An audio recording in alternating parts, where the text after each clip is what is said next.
This episode of Tech News Day is sponsored by Calm and by Manscaped. In last week's episode, we gave a fairly brief rundown on what's happening with Activision Blizzard and why so many people inside and outside the company are very, very upset with them right now.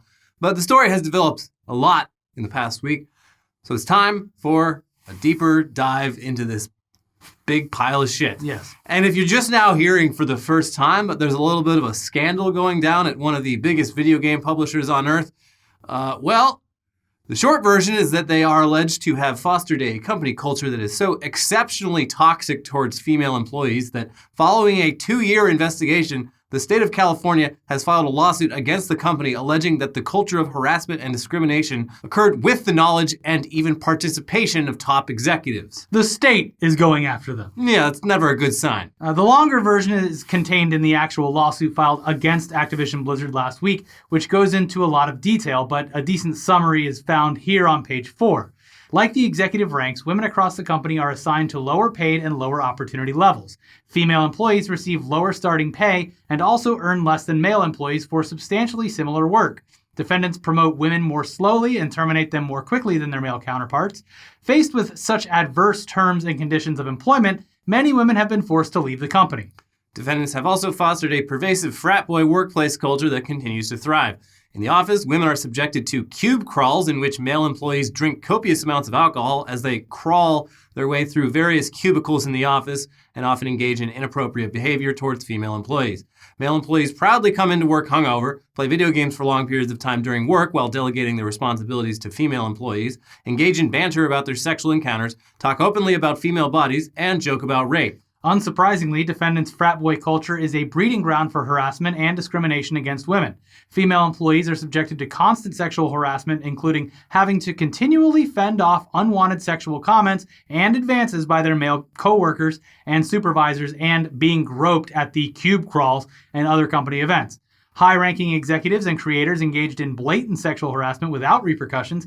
In a particularly tragic example, a female employee committed suicide during a business trip with a male supervisor who had brought butt plugs and lubricant with him on the trip. Defendants continuously condone the quid pro quo and hostile work environment. The message is not lost on their employees. So that's the yikes just right off the bat. And the rest of the lawsuit, which I took the time to just read cover to cover today, it's all horrifying and it goes a lot more detail into all of that. Like the woman who killed herself, there's an allegation in there that a nude photo of that woman was passed around at a company party before her death, and that contributed to her suicide. Other details include allegations that female employees were warned about getting pregnant and then denied promotions on the grounds that they might get pregnant. And then employees who did get pregnant were treated negatively for stuff like maternity leave, breast pumping, leaving to pick up their kids, etc.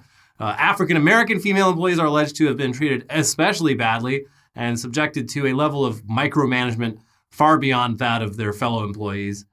Yeah, there's several examples in the lawsuit of specific female employees who were denied similar opportunities and salaries to their male counterparts, despite objectively generating more revenue for the company. And one of the only executives actually listed by name in the lawsuit is former senior creative director of World of Warcraft, Alex Afrasiabi, who in particular was known to verbally and physically harass female subordinates with complete impunity, often in full view of other employees and executives at events like BlizzCon. And at the heart of this lawsuit is the allegation that numerous complaints were brought to HR over the years about all of these things, and HR not only did nothing, they also didn't keep the complaints confidential, which resulted in retaliation against the employees by their superiors. HR is not your friend. HR Get this protects through the your company. fucking head. Yes. HR works for the people in charge. Mm-hmm.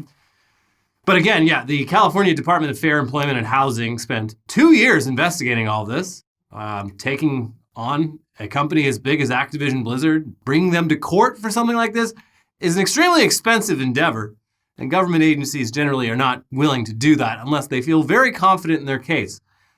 And they've got what sounds like a lot of receipts. The question at this point isn't really whether Activision Blizzard is in trouble, but rather just how much trouble they're in. But Activision Blizzard is not going to go down without a fight, and in statements that they gave to the press following the lawsuit's announcement, they basically denied all wrongdoing, and in doing so, they kind of inadvertently come off pretty much exactly how you would expect a toxic company to sound. We're not going to read their entire statement. It's available online. You can find it. But here's a doozy of a highlight. We are sickened by the reprehensible conduct of the DFEH to drag into the complaint the tragic suicide of an employee whose passing has no bearing whatsoever on this case and with no regard for her grieving family. While we find this behavior to be disgraceful and unprofessional, it is unfortunately an example of how they have conducted themselves throughout the course of their investigation. It is this type of irresponsible behavior from unaccountable state bureaucrats that are driving many of the state's best businesses out of California. In other words, drop this lawsuit or we're going to Texas. The classic California business move. Ted Cruz would look the other way. Yeah, Ted Cruz would totally let us treat our female employees like shit. Governor Abbott would. I mean, you're not wrong. At BlizzCon. You're saying real things. I just hate how they're just like, we are disgusted by the California Department of... and these accusations. Yeah, we are disgusted. We are appalled that we are being investigated for this. Mm-hmm. Come on, man.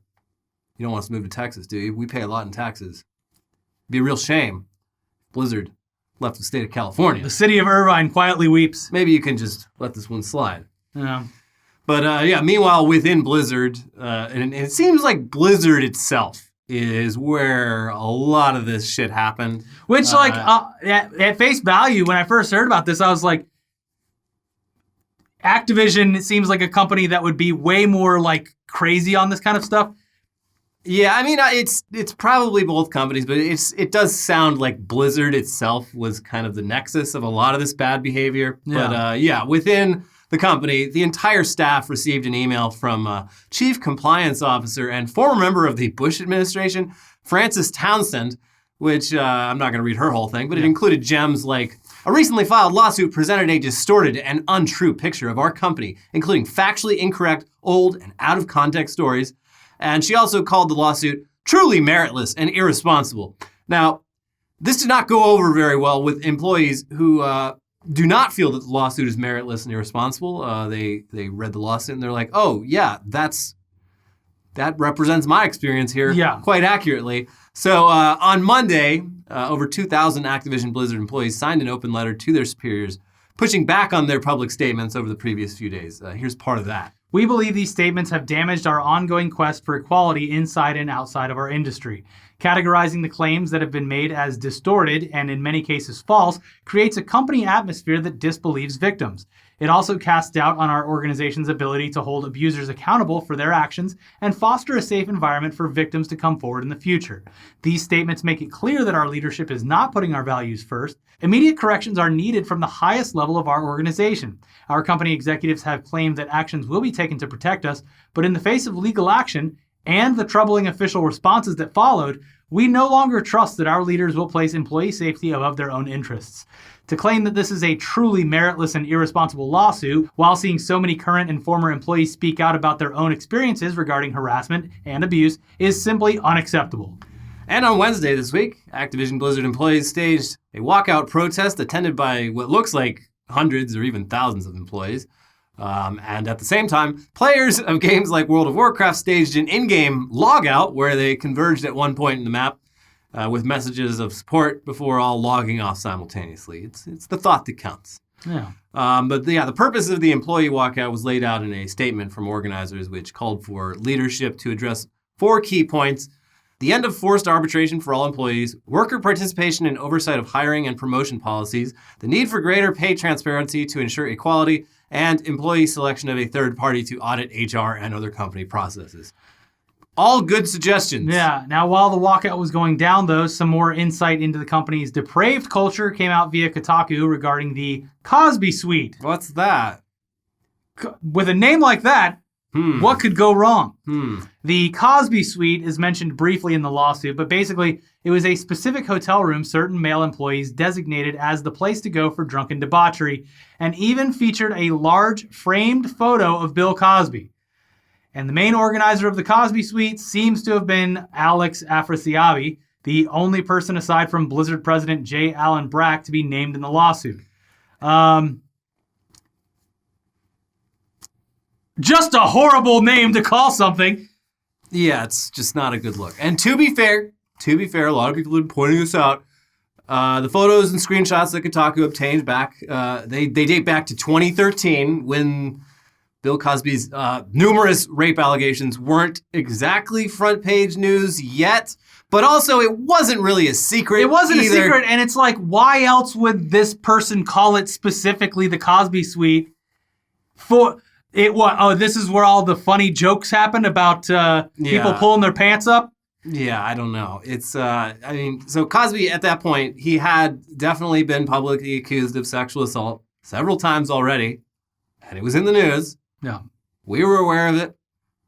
A lot of people were, a lot of people weren't. I don't know. Anyway, some of the other people involved in the Cosby Suite, they claimed that it was like an inside joke about ugly sweaters, totally unrelated to sexual assault or anything of that nature. And the Hammer Pants Suite. I don't know. I mean, it might be true. There was like a period of time where this is like, the idea of like Cosby sweaters and stuff was something people joked about. Yeah. I mean, I don't know if it was big enough to like dedicate a drunken, debaucherous hotel room. It is a very strange and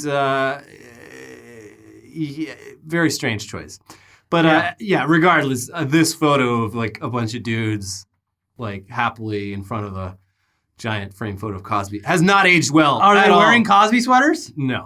Well, that would take a little bit of the wind out of their If there was anything sales. more Cosby themed about it, aside from a picture of Bill Cosby and just a fuck ton of liquor, I don't know. So there's all these pictures of the Cosby Suite. And there's also various sexually charged comments found on Facebook photos of the Cosby Suite.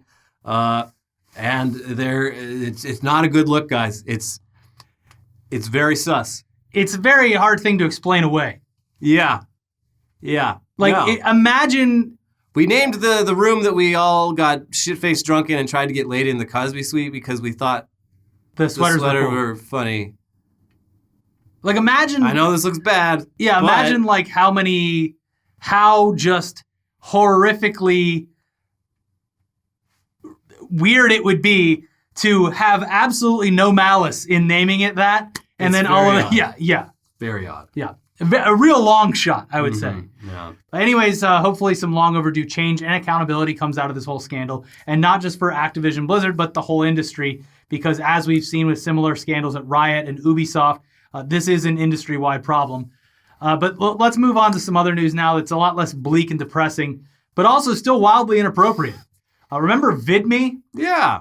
For a period of time between 2014 and 2017, VidMe made a pretty decent go at being a YouTube competitor. But in the end, they simply couldn't afford to compete any longer, and they stopped allowing new uploads. So while VidMe was still active, though, a lot of news sites like HuffPost, The Washington Post, The New York Magazine, they used VidMe to host video content that they would embed into their news articles. It's free hosting. Yeah. But fast forward 4 years, and it would appear that the vid.me domain recently lapsed and was quickly snatched up by someone else. And that someone else was porn website 5-Star HD Porn, who set the domain to just automatically redirect to their main website, which, as you would assume, is full of hardcore pornography. Do you see where this is going? Yep. A bunch of old articles on various mainstream news websites now featured hardcore pornography, where they'd once featured more relevant video content. Here's Gizmodo.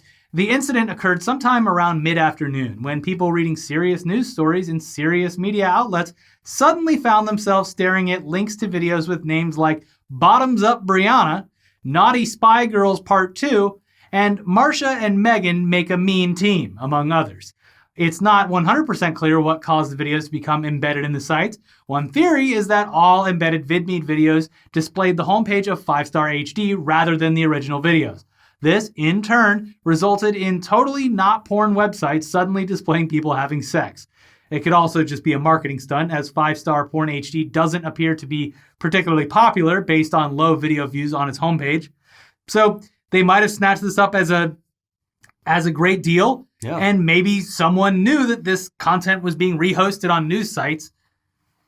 Yeah. It's as easy as like kind of, there's sites where you can look up the traffic that is still going to a certain domain. And it's like, hey, where's all this traffic coming from? Oh, like this random local news site, this big news site. Mm-hmm. I wonder why this is happening for a video embedding website. Oh, and that domain expires Expires right now. And I can own it for $10? Buy it for a prayer. Yeah. Yeah, this is, and this is like, fast forward like 50 years from now. They call this link rot. Mm-hmm. And it's a big problem. Like, it's already a big problem. You try looking through, like, especially through, like, academic stuff. This is why, like, Wikipedia uses archive links for all their sources. Because... Well, a website could just delete the page, too. Yeah, that, too. But, fast forward 50 years. If we're even all still here in 50 years. Right. And the internet's going to be full of dead links that probably get bought up by porn websites. There was, in a much more morbid sense... this was a while back when MySpace was popular and Facebook was just coming up. It was a very weird, morbid, but relevant, I think, at the time thing where they were archiving people whose the social profiles of people who had died. Yeah. So it was like I don't even know if it still exists, but it was a permanent, like, kind of their... what is it called in the paper? Like an obituary? Yeah. But for their social profile, because it ceased to exist at that point, or be updated. It was very, like, morbid and strange. But at that time, it was something like, oh yeah, what happens to the social profiles in this new social media age when a person dies? And for a while, that site was the answer. And Facebook just turns it into a memorial page. It's very morbid. Yeah. I think it was called My Dead Space, if I remember correctly. Come on, guys. We got to be a better name than that. I mean, it was the internet in 2006 or so. Everything was terrible. Yeah, it's true. Yeah. It's true. Anyway, we got more news for you today, but before we get to that, it's time to tell you all about this week's sponsors, starting with Calm. Oh, thank God. If you've been dreaming about a beach getaway, but you're nowhere near the ocean, you may need to get creative. With Calm, you can listen to the relaxing sounds of the waves and give yourself a break wherever you are. Calm is the #1 mental wellness app. They give you the tools that improve the way you feel. Clear your head with guided daily meditations, improve your focus with Calm's curated music tracks, and drift off to dreamland with Calm's imaginative sleep stories. And if you go to calm.com, that is calm.com/tech, you'll get a limited time offer of 40% off a Calm premium subscription, which includes hundreds of hours of programming, and new content is added every week. Over 100 million people around the world use Calm to take care of their minds. Sleep more, stress less, live better with Calm. And for viewers of our show, Calm is offering that special limited time promotion of 40% off a Calm premium subscription. So go to calm.com/tech. That is calm.com/tech for 40% off unlimited access to Calm's entire library. Calm.com/tech.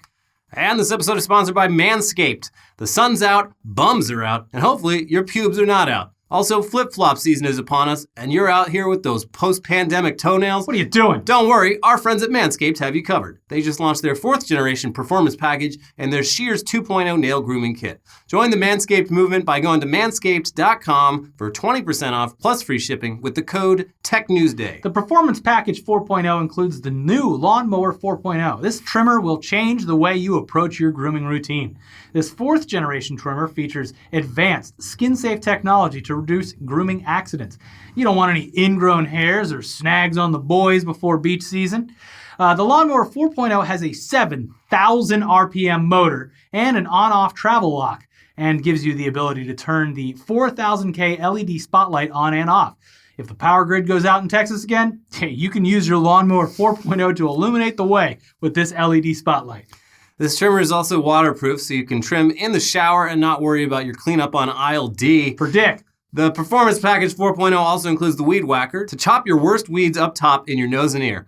The Weed Whacker is also waterproof and uses a 9,000 RPM motor-powered 360-degree rotary dual-blade system. This nose and ear hair trimmer provides proprietary skin-safe technology which helps prevent nicks, snags, and tugs in those sensitive little nostrils of yours. Use the Crop Preserver Ball Deodorant and Crop Reviver Ball Toner to keep you on your game in the heat. Manscaped even threw in 2 free gifts for their Performance Package 4.0, the Manscaped Boxers and the Shed Travel Bag. Bring your comfort and boxers to another level. The Shears 2.0 is a luxury 4-piece nail kit featuring tempered stainless steel tools, and it includes slash-tip tweezers, rounded point scissors, fingernail clippers, and a medium grit nail file. You're probably wearing flip-flops, and people don't want to see those nasty, unclipped toes. So get 20% off plus free shipping with the code TechNewsDay, all one word, at manscaped.com. That is 20% off plus free shipping with the code TechNewsDay at manscaped.com. Tame that summer swamp in your pants with Manscaped. All right, back to the news now. Yeah. If you're a big fan of film franchises like Star Wars and Marvel, over the last few years, you've probably seen YouTube videos where some rando on the internet manages to outdo Hollywood's visual effects titans through the magic of deepfakes. Rather than having dozens of VFX artists meticulously model and animate 3D models of Grand Moff Tarkin and Princess Leia and Rogue One, for instance, people skilled at deepfakes are able to do an equally or even more convincing job by just training a machine learning algorithm to copy and paste Peter Cushing and Carrie Fisher's real faces over these performances. Is that guy mining Bitcoin up there? No, just doing some deepfakes. Just doing deepfakes. Nothing sexual. Yeah, I hope they're not sexual. Despite stemming from seriously unethical pornography, luckily most websites and hosts were quick to say there would be zero tolerance for that kind of thing. So most of what you see with deepfakes nowadays is actually cool stuff, though still pretty unsettling in its implications for disinformation. But in general, it's face replacement without any intent to deceive. And some people have gotten really, really good at it. One of those people is the YouTuber Shamook, who, in addition to his Rogue One deepfakes, also outdid Hollywood at de-aging Robert De Niro in The Irishman and Jeff Bridges in Tron, along with lots of other videos featuring actors swapped out for different actors. But he still couldn't fix that kick that he did. I am Robert De Niro, and I am 30 years old. Look at me go. This is how you beat someone up at age 30. One of Shamook's most popular videos is, this is technically a spoiler for The Mandalorian, so earmuffs if you care enough to get mad about that yet still haven't watched the show. It's been 9 months since this episode aired. Yeah, so it's young Luke Skywalker in The Mandalorian. So in the show, they used what looks like a similar approach as they did with Rogue One, and it's not half bad, but Shamook's deepfake version is objectively better. The differences are so subtle that they're difficult to even point out, but the overall effect of Shamook's work comes across as more believable than what ILM did. And if you don't think so, well, ILM certainly does, because they just hired Shamook to work on the next season of The Mandalorian. Which is great, but also means that we're going to get more cameos from people all who the probably shouldn't hey, be it's me, your appearing in favorite character from Star Wars. Yeah. Hey, it's a great show, though. I'm not knocking the show. I enjoyed it very much. Shamook wrote in a comment on his latest video, "As some of you may already know, I joined ILM/Lucasfilms a few months ago and haven't had the time to work on any new YouTube content. Now I've settled into my job, uploads should start increasing again. They'll still be slow, but hopefully not months apart. Enjoy!" ILM confirmed the news in a statement saying, "Industrial Light and Magic is always on the lookout for talented artists and have in fact hired the artist that goes by the online persona Shamook. Over the past several years, ILM has been investing in both machine learning and AI as a means to produce compelling visual effects work, and it's been terrific to see momentum building in this space as the technology advances." Speaking of technology advancing, it's been a couple weeks since Valve first unveiled that upcoming Steam Deck. Like 1 week. Handheld gaming PC. Or 2 weeks, maybe. Who can tell? And they've revealed more information about what exactly it's capable of. First off, Valve says that they have yet to find a game that the Steam Deck can't handle. Which is great. Now, obviously, that could mean a lot of things, though, but in this case, it means that any game that you throw at the Steam Deck will be able to run at a minimum of 30 FPS, that's really the bare minimum you could ask for. Yeah, any lower would be games. terrible, but 30 FPS is, if you grew up on console, that's what you're used to. Yeah. If you don't have a high frame rate monitor, it's what you're used to. So, I mean, you're not going to be like doing competitive COD on. Yeah, I mean, it's a device for traveling and sitting back on the couch or something. Anyways, one of the Steam Deck's developers at Valve was quick to clarify that they've tested plenty of games that exceeded that 30 FPS baseline, and that there will also be a built-in FPS limiter for people who want to sacrifice performance for battery life. Valve also revealed that the built-in SSD in the Steam Deck is not soldered to the board, and therefore can be swapped out for a bigger or better drive if the user wants to do so and is willing to do some computer surgery. Anyways, there's still no hard release date aside from holiday 2021, but we can expect to hear more about the Steam Deck in the coming months. Everything so far points to this being just a wonderful little gadget. It's an amazing, it's like, people are finding plenty of shit to nitpick about it, but it's just like, compared to a fucking desktop tower PC, it falls short in every possible way. That's not what this is. No. This is for bringing all of those games on the go. This is a gaming PC you can play on the toilet, on the airplane. And like what Steam does really well, in a lot of cases, is having a vast array of amazing indie games that might not be able to get onto the Nintendo Switch or something like that, and will be able to run at, I'm sure, 60 FPS, no problem. Yeah, especially the more lo-fi. All those cool sex games where a little top comes off when you put the right crossword puzzle answer in. Finally, we can play those on an airplane. Finally, those 99-cent Steam backroom weird games have found their device. They need to really lean into that audience and be like, and the Steam Deck comes with one of those privacy screens that you can put over the top of it. So that people to your left and right can't see it. You got to look at it straight on. Yeah, the only way they're going to be able to see your hentai games is if they're sitting directly behind you on the bus or plane. And if they do, that's on them. Hey, it's a treat. No peeking. Yeah. Anyways, let's move on finally to COVID news. Oh, God. We talked about this last week. But things are getting bad again. Whoop, line go up. Just 1 month ago, new cases in the U.S. were down to just 11,000 per day. But on Monday of this week, there were 93,000 new cases reported. So is getting worse by 900%? Is that bad? Yeah, it's fucking terrible. This is not going away anytime soon, unfortunately. Sorry. I want to reiterate that we are not happy about this at all. I'm fucking This sucks. Anyway, reason this is not going away and we're just going to have to live with COVID forever is thanks largely to the 1/3 or so of the population who outright refuse to vaccinate or even exercise basic precautions. If you know anything about Southern California, you know that the community who most embodies that refusal to accept even the most moderate inconvenience in the face of a global pandemic is, of course, Huntington Beach, Surf City, USA. So this new sign seen at the door of Basilico's Pasto e Vino in Huntington Beach shouldn't be all that surprising. Notice, proof of being unvaccinated required. God. And that's next to a pair of signs indicating that no mask wearing is allowed for both men and women. The irony here is that the worst breakout initially of the pandemic was in Italy. That's true. Hey, but they're fine now, right? No? Oh, well. Restaurant owner Tony Roman told... what a last name for an Italian restaurant. Tony Roman. I had to open an Italian restaurant. What else was I going to do?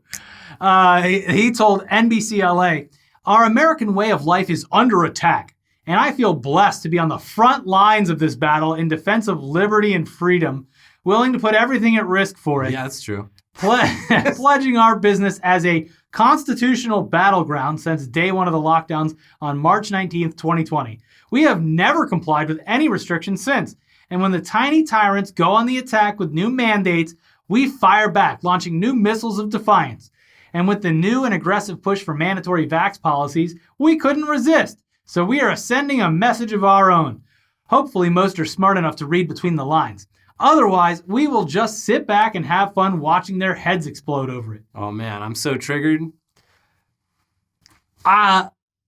It's all just, it's like a victim complex. I still, even after a year and a half, the idea that this is some culture war shit, it's just been absorbed so strange into the larger culture war is very bizarre. Yes. Basic public health. If you know even just cursory, bullet points, history of the last 120 or so years, so many people used to fucking die of smallpox and polio. There's still ask your fucking grandma about that shit. My great grandma had a bum leg for 90 years because she got polio and almost fucking died in the original anti-vaxxers in an orphanage in Mexico. And these fucking vaccines are a miracle. And there's nah, Joe Biden said to get it, so I don't think so. I have an immune system. Look, I'm pretty sure I would have survived back then too. I'll tell you right now what the current anti-vax or vax-resistant mentality is, because I got off the phone with Florida today. I called Florida up and I said, what's the word on the street? Get me Florida, operator. Basically, and the general consensus going around with vax hesitancy or anti-vaccination is, you see, look what happened. Everyone got vaccines, and now everyone that got vaccines is getting tested positive for coronavirus. And look, that obviously, we could sit here and argue all day about why that is either technically wrong or various stages of wrong. So those stories are coming out of places like California where more than half the population is vaccinated. So naturally, any COVID cases that come up have a 50% chance of being among the vaccinated. Yeah. Again, we said this last week. No one ever said you're not going to get COVID with the vaccine. It's still transmissible, but it's a lot less transmissible. It's a lot less likely that you'd get it. And if you do, the symptoms will be a lot better than if you didn't have the vaccine. Yeah, it's like you feel I tried to tell Florida that. They didn't want to hear it. Yeah, so, and yeah, again. Well, that's the thing. Also, the people who are going to the hospital and getting intubated and dying are 98% unvaccinated. And the problem with that is that, and I looked on a fucking website afterwards, I was like, I don't fucking believe it. And it's like local news, there is, the way that they phrase everything is very particular, dare I say, diabolical, because they will shove it within the same sentence that there are vaccinated breakthroughs of infection, and then without explaining the difference, go leading to an uptick in hospitalizations and death. Not without even mentioning that 90% of the people in hospitals and dying are unvaccinated.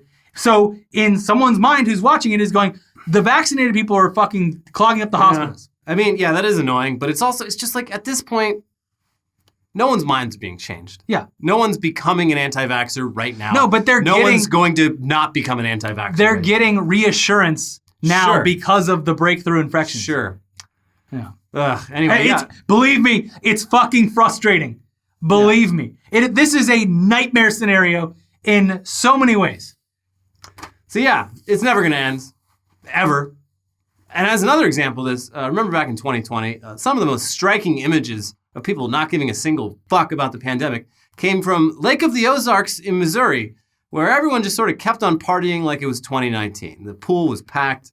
Everyone's just sharing the same cup, just drinking up that pool water and spitting in each other's mouths. Mm-hmm. Well, a year later, and nothing at all has changed, except now they're not just hostile to masks and social distancing, they're also hostile to vaccination, of course. Yeah.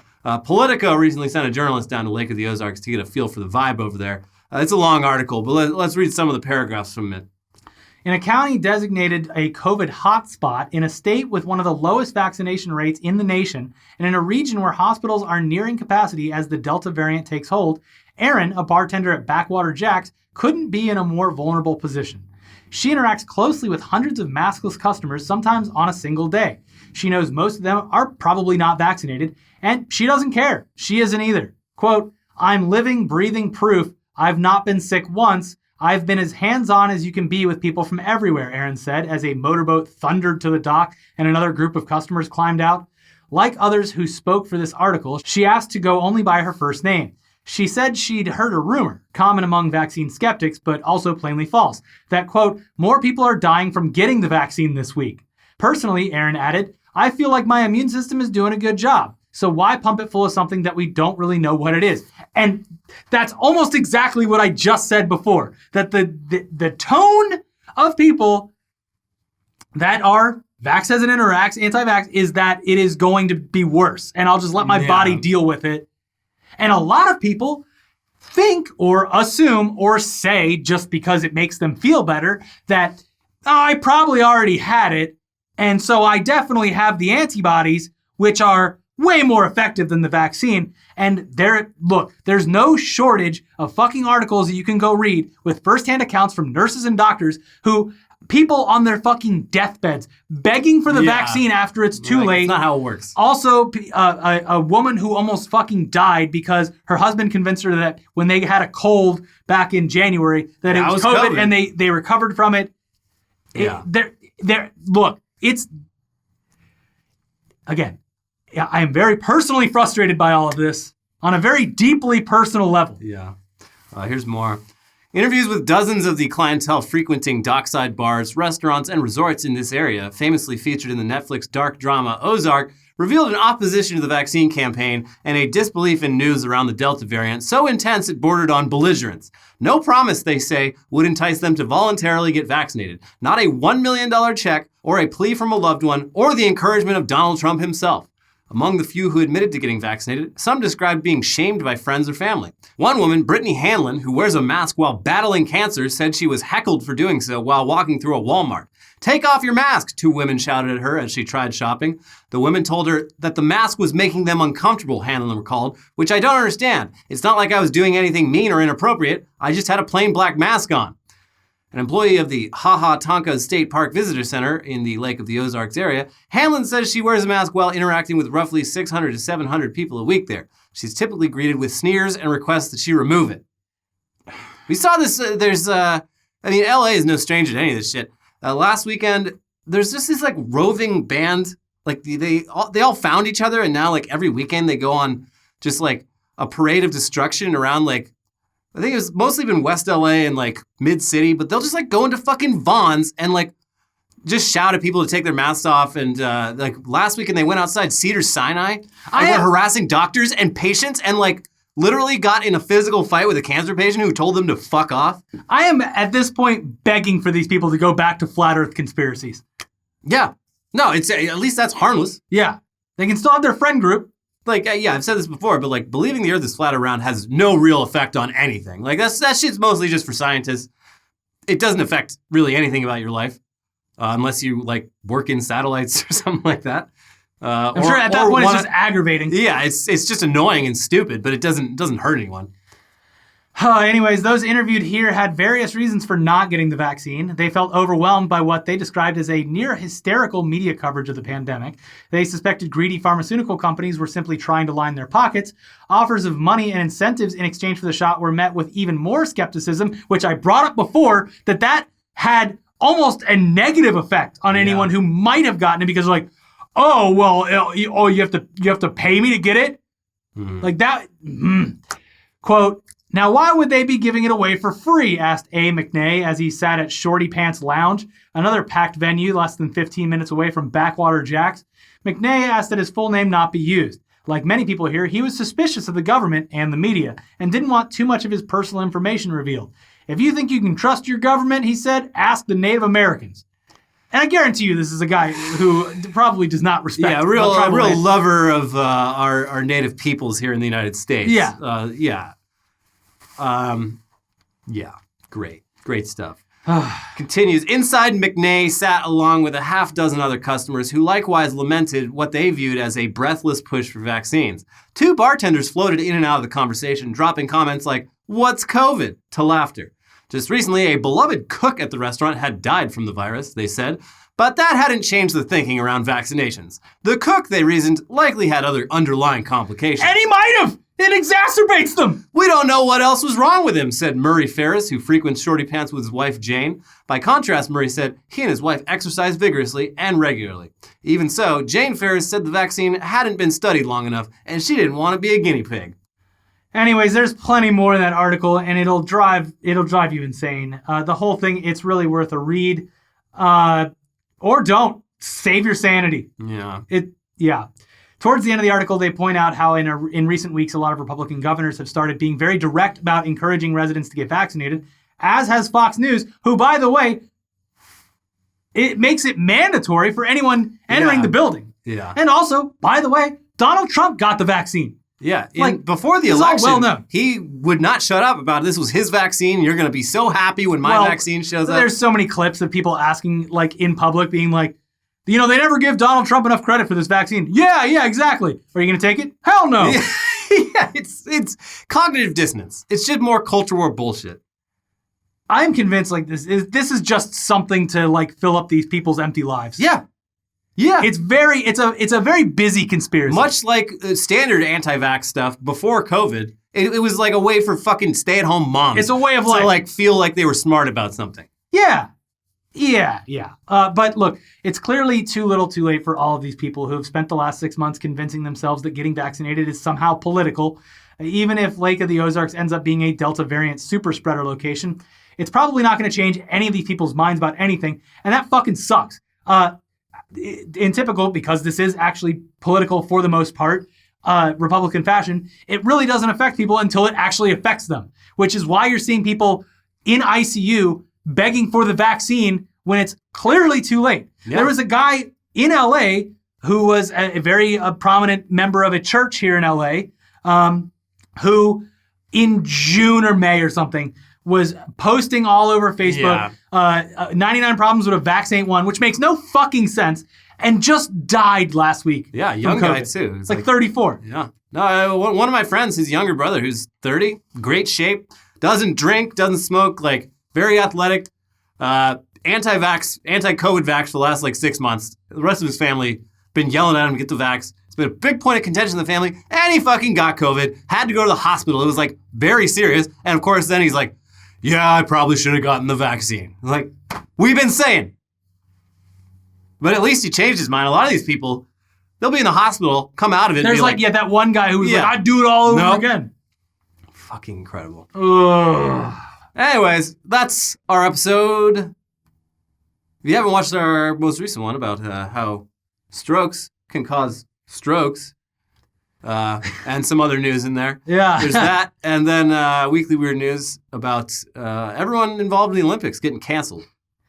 The Olympics continue to baffle. The Olympics are... It's a fucking disaster. It's insane. It's insane. Yeah.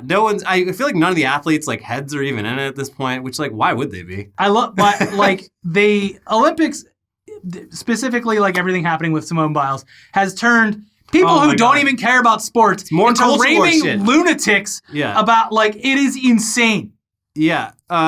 Listen, if a person so good at their specific sport that they've had new death-defying moves literally named after them says that they are not mentally in a place where competing is safe for them to do because they compete in a sport where fucking up can literally kill you, I'm gonna defer to them on that. I'm not gonna inject my opinion on it. Person on the couch going, but they representing the Why country. is she doing more flips for me? Shut the fuck up. You don't even care about the Olympics. You don't care about gymnastics. Nobody does. You don't care about the Olympics. Shut the fuck up. People do, but in general, Americans are like, how many gold we win? Yeah, that's right. That's it. That's right, we won gold. What was it for? I don't even know what that is. Sounds pretty gay, but I'm glad we won. I like that skeet shooting. Yeah. Did we win that? I tuned in for the guns part, but they're shooting air pistols. Fucking bullshit. They're one-handed. Where's your trigger discipline? Why aren't you using two hands? Oh, it's because of the rule book says you gotta fire with one hand? I did do I was joking, but I did do like my fat, lazy American, last night I was watching the archery, and like they're all hitting the target perfectly. And I'm like, okay, well, first off, the fucking bullseye on this thing is way too wide. Like, it's like that big. And second of all, these bow and arrows, they look like sniper rifles. You should have to use like an actual bow and arrow. Yeah, made out of the Robin Hood made days. out of cow guts. Yeah. No wrist guards and all that stuff. Just one piece of wood that's bent. They should bring back the original Olympics, the Greek Olympics. Yeah, everyone competes buck naked. Yeah. And all the sports is just like who can throw shit. If the archers can use what looks like sniper rifles to shoot a bullseye this big, then why aren't we letting other people use steroids? It's just a technological advancement. Good point. I think. But no, I was joking, and I was sitting there going, bullseye's too big. Anyways, the videos are over there. You can watch them. You've seen them, and if you haven't, watch them again. Watch them again. Yeah. For the algorithm. And hit that like button and subscribe. Do everything. Do all that. Pray to the algorithm. The bell, all of that. We'll see you soon. Bye. Bye.